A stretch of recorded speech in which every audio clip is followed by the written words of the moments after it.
Hello जी, welcome एक बार फिर से आपको हमारे चैनल पर स्वागत है। गाइस, आज हम डिस्कस करेंगे। आज है संडे, सो मार्केट है बंद। संडे के दिन हमारा जो मेन टॉपिक रहता है वो रहता है कि हम ग्लोबल मार्केट को सारे को स्टडी करते हैं एक बार कि कौन सा मार्केट कहाँ पर पोजीशनड है, सो दैट हम डिसाइड कर पाए कि हमारे अपकमिंग वीक में हमारे मार्केट पर क्या फर्क पड़ने वाला है। And we will also discuss about की news and events of the week, so that we can predict that where our market is going to headed, going to open and going to trade in tomorrow's session. So without wasting any time let's get started. India से अगर आपने अभी तक हमारा channel subscribe नहीं करा है तो प्लीज कर लीजिए, सो दैट आप हमारी तरफ से कोई वीडियो मिस ना करें, क्योंकि आपको सीखने का मौका मिलता है एक ऐसे एडवाइजर से जिसके पास अनुभव है more than 10,000 plus hours of live market experience.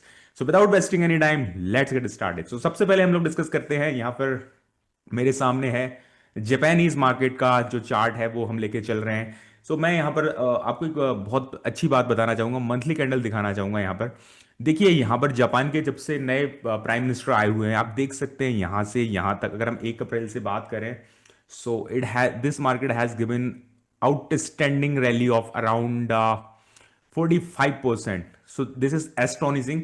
और सबसे इंपॉर्टेंट बात यहां पर यह है कि देखिए 1990 में जो जापानीज मार्केट है उसका लास्ट हाई था, और तब से ये मार्केट एक कंसोलिडेशन फेज में है। देखिए पूरा यू सेव का कर्व आपको यहाँ पर दिखेगा, और यहाँ पर अब जाके यहाँ पर एक ब्रेकआउट देखने को मिला है। एंड पिछले एक महीने में ही 16% की बढ़त इस मार्केट में देखी गई है।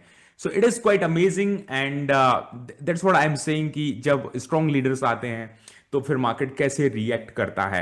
यहाँ पर ग्लोबल मार्केट के हिसाब से जापान का मार्केट बहुत अच्छे से पोजीशनड है। ये मार्केट इतने लंबे समय तक क्यों कंसोलिडेशन में रहा, इसको लेकर के मैं डेफिनेटली एक दिन बहुत स्पेशल वीडियो लाने वाला हूं, सो दैट आप भी अंडरस्टैंड कर सकें क्या निफ्टी के साथ इंडिया में ऐसा कभी कुछ हो सकता है। Now we will be moving towards, देख लेते हैं हम कि अमेरिकन मार्केट्स यानी कि डाउ जोन्स के क्या हालचाल हैं। Just give me 1 minute. Why is it not showing? So Dow Jones को हम देखते हैं। सबसे पहले हम डेली चार्ट्स को देख लेते हैं। डाउ जोन का अगर हम देखें तो जो थर्सडे का सेशन रहा था, एक बहुत बड़ी डिवास्टिंग यहाँ पर रेड कैंडल आपको दिख रही होगी, बिकॉज जो वहाँ पर शट डाउन चल रहा था इतने दिनों से वो ओपन हुआ, और सबको पता है कि डेटाज वहाँ पर पेंडिंग थे, और जब उनके डेटाज आने शुरू हुए और उनके प्रोडिक्शंस आने शुरू हुए तो it has been devastating for the market. And same चीज़ कल भी मार्केट वहां पर थोड़ा सा डाउन ही क्लोज हुआ, काफी नीचे गया था। तो अच्छी बात यह है कि वहां से एक करेक्शन मार्केट को मिला, नीचे की साइड से करेक्शन आया, और थोड़ा सा मार्केट हल्के फुल्के पॉजिटिव सेंटीमेंट, मतलब जो कि बहुत ज्यादा नेगेटिव हो रहा था लास्ट में, उसकी जगह पर थोड़े से नेगेटिव सेंटीमेंट के साथ क्लोज हो जाता है। Now we will be talking about Shanghai stock exchange. Shanghai अगर स्टॉक एक्सचेंज की अगर हम बात करें, so where it is. Guys, जैसा कि हम देख पा रहे हैं, this is here. Shanghai stock exchange की अगर हम बात करें, यहाँ पर हम डेली चार्ट्स की बात करें तो पिछले टाइम से थोड़ा सा यहाँ पर मोमेंटम बनता हुआ दिखाई दे रहा है। And if we are talking about the monthly chart, देखो सबसे इंटरेस्टिंग चीज इस मार्केट में यहाँ पर ये है कि जब कोविड के बाद, यहाँ पर अगर हम कोविड की बात करें तो मार्केट उतना ज्यादा क्रैश नहीं हुआ था चाइनीज, बट उसके बाद जो रैली ग्लोबल मार्केट्स में देखने को मिली थी वो यहाँ पर मिसिंग है। बट यहां पर एक एक ठीक ठाक सा ब्रेकआउट आता हुआ दिख रहा है, देख सकते हैं आप इस लाइन के ऊपर। तो हो सकता है कि यहां पर चाइनीज मार्केट एक अच्छा बुल रन देखने को मिल सकता है हमें, तो उस बहुत समय के बाद एक कंसोलिडेशन के बाद एक ब्रेकआउट हमको मिलने को देख रहा है। और सबसे इंपोर्टेंट बात, ब्रेकआउट के बाद यहां पर मार्केट सस्टेन कर रहे हैं। This is about this, then we will be moving about BTC भी एक बार देख लेते हैं कि, सॉरी, बिटकॉइन कैसे ट्रेड कर रहे हैं। गाइज, जैसे कि हमने पहले भी अपने वीडियोस में बात करी थी कि 1 लाख का एक साइकोलॉजिकल लेवल है, उसके ऊपर बहुत ज्यादा समय तक बिटकॉइन को मूव करना बड़ा कठिन रहेगा। और देखिए यहाँ पर टच करते ही एक बड़ा सा मूव यहाँ पर देखने को मिला है, हमें बड़ी सी रेड कैंडल देखने को मिली। हालांकि अगर हम लॉन्ग टर्म कोरिलेशन की बात करें तो मतलब बहुत सारी स्टडीज हुई हैं इसके पीछे, बट कोई बहुत ज्यादा निफ्टी के साथ बिटकॉइन का कोरिलेशन हमें देखने को नहीं मिला है। Now we will moving about gold. Gold is, it was on NCDX, and we have to search about MCX. Where is MCX? Let me. Oh, this is another thing. Gold futures. Let. Okay, so it is actually it is here. So if we are looking towards the monthly charts, then look at this phase of 76 to 124 to 131 within 7-8 months. It was a historical rally from the gold.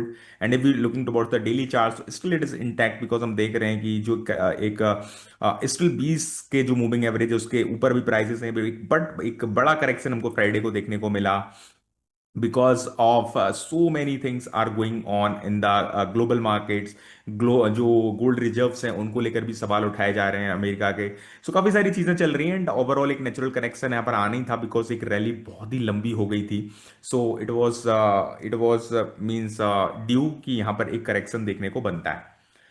So it was about this, and if we talk about the economic calendar, एक बार हम देखना चाहेंगे कि आने वाले दिनों में इस वाले वीक में क्या क्या इंपॉर्टेंट चीज़ें हैं जो हम पर जिस पर हमको नज़र रखनी चाहिए।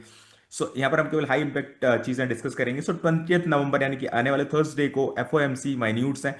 इसमें गाइज ये होता है कि जो पिछली मीटिंग रही थी एफओएमसी की, आई मीन फेड की, उसमें जो भी डिस्कशंस हुए थे उनके जो नोट्स हैं, उनकी जो रिकॉर्डिंग्स हैं, वो यहाँ पर पब्लिक के सामने आ जाती हैं। तो इसमें हमको पता चलेगा कि व्हाट दे हैव डिसाइडेड, उनकी टोन क्या क्या थी, हॉकिश थी, अगले जो रेट कट्स हैं, बिकॉज सारा गेम रेट कट्स का है, इंटरेस्ट रेट्स का है। तो उससे काफी कुछ डिसाइड होगा मार्केट का सेंटीमेंट के अगले आने वाले दिनों में क्या होने वाला है।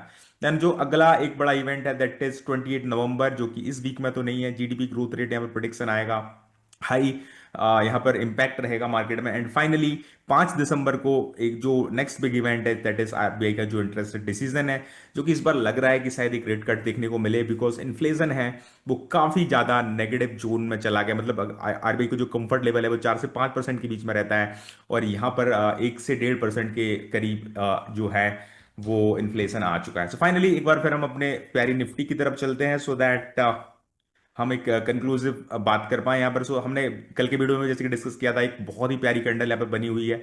तो यहाँ से जो एक गैप डाउन की तरफ मार्केट जाता हुआ दिख रहा था वो यहाँ पर आप समझ में आ नहीं रहा, एक बहुत ही स्ट्रॉन्ग क्लोजिंग मार्केट ने दी है। और यहाँ से यहाँ पर 26 100 200 तक के लेवल, इवन हम सपोर्ट रेजिस्टेंस जोन तक की बात करें तब भी वहां तक के लेवल खुल गए हैं। एक बार हम इंट्राडे चार्ट्स भी देख लेते हैं। सो इंटरडे चार्ट्स की अगर हम बात करें तो देखिए लास्ट में जो एनडी के जो बिहार के रिजल्ट्स थे वहां से सेंटिमेंट्स पूरा चेंज हुआ। बट यहाँ पर एक थोड़ी सी टेंशन वाली बात ये है कि जो एफ आई आईज हैं अभी तक मार्केट में एंटर नहीं हुए हैं। ये रैली है ये भी शायद डीआईआई ड्रिवन ही है। सो यहाँ तक यहाँ पर अगर हम मंडे की बात करें तो इसके ऊपर मार्केट अगर सस्टेन करता है ये 25,950 के ऊपर के जो लेवल्स हैं काफी इंपोर्टेंट है। मार्केट सस्टेन करके एक ब्रेकआउट अगर ऊपर की तरफ देता है तो 26,100 से 26,200 तक के लेवल खुल जाएंगे। बट एक ज्यादा अच्छे अगर हम ये जो 26,000 का लेवल है क्योंकि एक साइकोलॉजिकल लेवल भी है, इसके ऊपर अगर हमको सस्टेन करता हुआ मार्केट दिखता है तो हम लोग ज्यादा बुलिश फील करेंगे। और अगर नीचे की साइड की बात करें तो अगर मार्केट एक बार फिर से 25,800 के नीचे, बिकॉज यहाँ पर जो पूरे मूविंग एवरेज है उनका क्रॉस ओवर भी आ जाएगा, प्लस जो एक ठीक ठाक सपोर्ट है उसके नीचे अगर मार्केट जाता है तो फिर हमको थोड़ा सा कॉशियस होने की जरूरत है। एंड यहाँ पर अगर मार्केट 25,700 के नीचे जाता है तो देखिए यहाँ पर कोई बहुत लंबा सपोर्ट है नहीं यहाँ तक, फिर हमको 25,500 तक के लेवल देखने को मिल सकते हैं। So guys thank you so much, hopefully ये काफी एड ऑन रहा होगा बिकॉज संडे को हम लोग ग्लोबल मार्केट डिस्कस करते हैं। एंड यस, अगर आपने अभी तक हमारे चैनल को सब्सक्राइब नहीं किया तो प्लीज कर लीजिए बिकॉज मैं यहाँ पर आपके लिए current market and how to आपको कैसे ट्रेड करना चाहिए, क्या साइकोलॉजी होना चाहिए, सारे टाइप की वीडियोस आपके साथ लाता रहता हूँ। So thank you so much for watching this video, and we will be meeting with a new video tomorrow very soon. Until then, tada bye bye, take care, and thank you so much.